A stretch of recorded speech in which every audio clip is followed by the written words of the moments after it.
Hola, soy JM Mulet y quiero felicitaros este Sant Jordi, día del libro tan extraño y peculiar que estamos viviendo todos.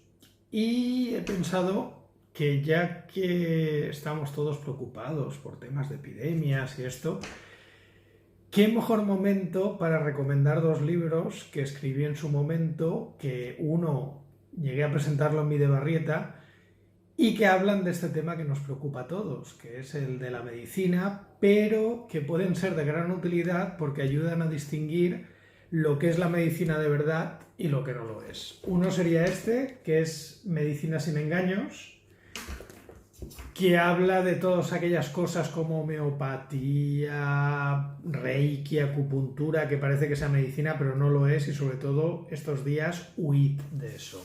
Y este, que lo escribí el año pasado, que se llama ¿Qué es la vida saludable?, que es un libro de lectura más rápida, en formato preguntas-respuestas, para daros consejos para mantener vuestra salud y sobre todo para huir de engaños y timos. Pues nada, ahora que tenemos más tiempo, vamos a leer. Un abrazo.